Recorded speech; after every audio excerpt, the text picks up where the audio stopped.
കേരള നിയമസഭാ തെരഞ്ഞെടുപ്പിലുണ്ടായത് അപ്രതീക്ഷിത പരാജയമാണെന്ന് CPM സംസ്ഥാന സെക്രട്ടറി MV ഗോവിന്ദൻ.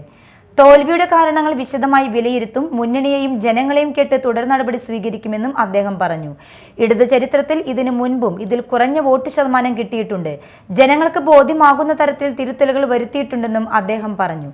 തെരഞ്ഞെടുപ്പിലെ കനത്ത തോൽവിക്ക് ശേഷം ആദ്യമായാണ് MV ഗോവിന്ദൻ വാർത്താ സമ്മേളനം നടത്തുന്നത്. പക്ഷേ ആ പ്രചരണത്തെയെല്ലാം അതിജീവിച്ചുകൊണ്ട് ഞാൻ നേരത്തെ പറഞ്ഞ പോലെ പാർട്ടിയെയും LDFനെയും ജനങ്ങളെയും മുഖവിലക്കെടുത്ത് ഈ പറയുന്ന നിലയിൽ സാധാരണ 5 വർഷം കഴിയുമ്പോൾ ഭരണമാറ്റം വരുന്ന സംസ്ഥാനമാണ് കേരളം. അത് ചരിത്രത്തിന്റെ തന്നെ ഭാഗമായിട്ട് തിരുത്തി കുറിച്ച് 10 വർഷം തുടർച്ചയായി ഇടതുപക്ഷ ജനാധിപത്യ മുന്നണി ഭരണത്തിലായി. ഇടതുപക്ഷ ജനാധിപത്യ മുന്നണി വീണ്ടും ഭരണത്തിൽ വരാൻ സാധിക്കുന്ന മുന്നണിയാണെന്നുള്ള കാര്യത്തിൽ യാതൊരു സംശയവുമില്ല.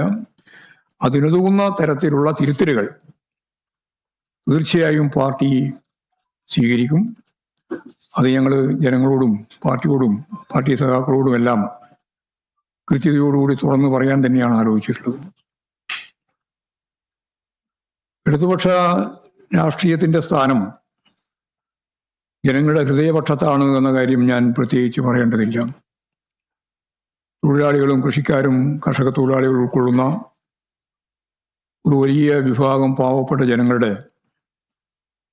ജീവിതത്തിനെതിരായി വരുന്ന ബൂർഷ്വാ കടന്നാക്രമങ്ങളെ അതിജീവിച്ചുകൊണ്ടാണ് പാർട്ടി കേരളത്തിൽ അതിശക്തമത്തായ അതിൻ്റെ സ്വാധീനം നിലനിർത്തിയിട്ടുള്ളത്.